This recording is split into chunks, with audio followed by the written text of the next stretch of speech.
Ostensibly, we're going to be talking about this microphone today.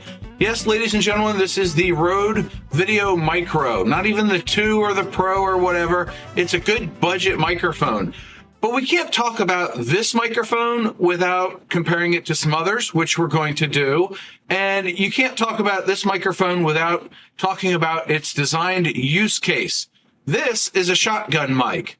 This Purple Panda is a lav mic. In here, I've got my Rode Wireless Go, and we have the built-in mic on the Nikon Z30. I do like that name. So, welcome back to the channel, my friend. We're talking microphones today. Yes, all different microphones, but really we're taking a look at the Rode because it's the newest thing in my arsenal to get good audio. Right now, we're on the Nikon's built-in mic with its wind muff deal on top. But we're going to be replacing that with this here shortly. So what we're going to do is we're going to listen to all 4 mics with and without my secret sauce of audio processing. I've got some outdoor and some wind tests for the microphone that goes inside here. Before we even switch microphones, I do want to go over a couple of tricks with the Rode Video Micro. And I know people are going to click off the video as soon as they get the tricks, whatever. It's fine. I'm really okay with it. But it comes with this big wind muff, as you can see here. Get it in focus. Come on, can we focus, please? There you go. Yeah, look at that. Nice, deep fur. Yes. And it's got an adjustable hot shoe mount or cold shoe mount. And it's got the wire that comes with it, the little dangly bit that plugs into your camera. So it's going to be hard to see, but there is a little bit of rubber there at the end, right? So that's our first trick. You can see that the Rode has a little notch in it.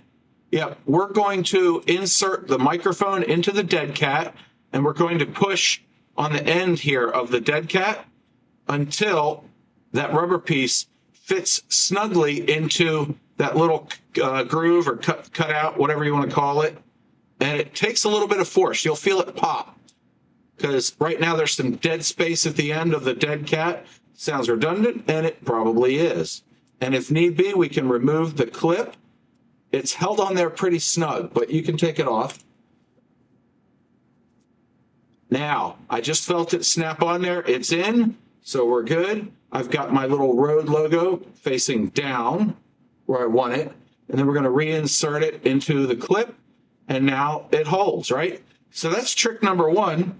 For my next trick, nothing up my sleeve, but I've got my Sony ZV-1 as a helpful assistant. So now you can see this ring here spins. And if you spin it one way, it gets further away from the base plate. Spin it the other way, it gets closer. Well, we're just going to insert it into the hot shoe of the camera and spin the ring until it snugs down. And you'll see, if I hold it up level, that the microphone is aimed down and it's going to cover part of the lens. If I flip it around, you can see it covers part of the lens. And yeah, the lens sticks out to here, give or take. Well, wait. Yeah, we still run the risk of showing some of that dead cat fur in the picture, and we don't want to do that. So the next trick is this ring has notches cut into it. Simply fish the wire in there until it's about horizontal like that, and push down or in. Now that wire is snugly held in there, and you can see that the dead cat is up higher. Then we're going to go on the other side, and we can plug it in here. And now it's plugged securely into the mic port on the Sony, ready to record external audio. So now, let's switch to a different mic. Now we're on the Rode Wireless Go. Yes, and just a reminder, this room has a fan off camera that way, and a fan off camera that way, and a space heater back here. But now I can face away from the camera and you can still hear me, right? You can still hear that? That's the beauty of this microphone being wireless. You get to hear it no matter where I am, so it's good for distance. So we had the on-camera one, so it's easy for packing. We now have this microphone, and I'll leave links in the video description below to all the mics and cameras that I'm using, as usual, so that you can help support the channel at no extra cost to you if you want to buy them from Amazon. Anyway, that spiel out of the way. We have this microphone, and it's picking up pretty good audio, right? Except for when I bang into it. That obviously is not good, but we have the distance and we have the on-the-go run and guns variety. We need to add one more to it. Now you see the Purple Panda, and hopefully the audio sounds pretty good for this one. I'm leaving a little cue over here, I think. Is it over here, over there? I don't know. At the bottom somewhere, I'll leave a cue when I change the processing. You've probably seen a few of those already. Doing this without practicing and no script is fun. But now you have a good sense of what this mic sounds like compared to the Rode wireless mic and the one that's on the camera. And I'm pointing at the Rode receiver. So we've got the first three microphones. Now we can switch to the Rode Video Micro and talk about shotgun mics for a second. And now there's not a microphone in sight. The Rode Video Micro is on top of the Nikon. There's no dangly bits here. There's no hidden microphones anywhere. And I'll remind you again, we've got the two fans and the space heater going. So quite a bit to deal with. And this is where the shotgun mic comes in handy, because it only is supposed to pick up the sound that's coming from here, this direction in front of it, nothing to the sides or behind it. And I look like I'm getting ready to have an airplane taxi and take off, right? Anyway, you get the idea.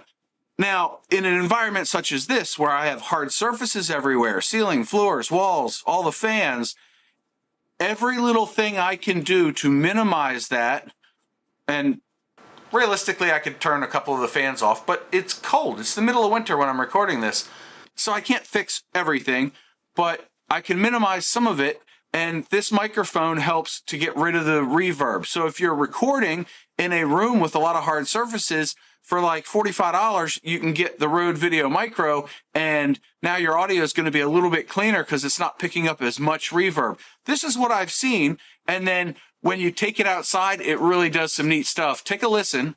We're on the Nikon Z30 today with the Rode Video Micro on top. Shotgun mic. No, that's a pistol. There's a shotgun.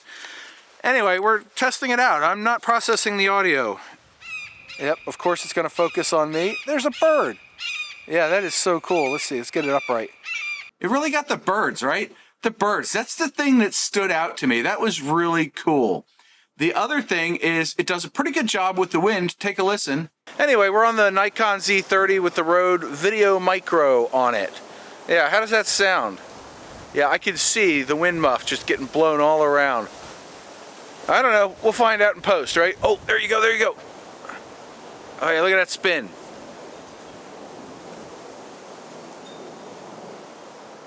Oh, hear that wind?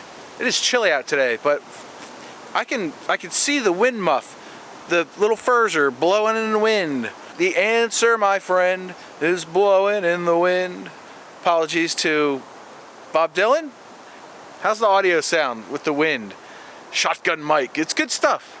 Shotgun mic. That sounds like a stage name. Can you hear that? Yeah, we're doing an extreme wind test with the Rode Video Micro on the Nikon Z30 camera. You can see this. This is like 30-mile-an-hour winds here, and it's kind of crazy. Yeah, it's really gusting. Look up there. You can totally hear the wind. This is crazy. It's very strong winds. And that's about it. It comes with the dead cat or wind muff if you prefer. Leave me a comment below. What do you call the thing that goes on a microphone to block out wind noise? But it also comes with the microphone, of course, and the little clip deal with the stand that goes on your camera. And that's all you need, right? It's not really expensive or complicated. It just works. So I've used this in several videos. I really like the audio quality I get from it. I find that it's not as tinny and it's not as hot a mic, so it's easier for me to be my normal loud self without clipping. And so I rather like this. So all it does is pick up the audio in front of me. I don't get as much of the extraneous noise that I really don't want anyway. So that's the Rode Video Micro, and I hope you liked this video. If you did, leave it a like. And until next time, you can watch my no clipping video there and a random video YouTube picked for you there. Until next time, remember the two mantras. 1, you have a 100% track record of making it through a bad day. And 2, do something nice for yourself every day. John out.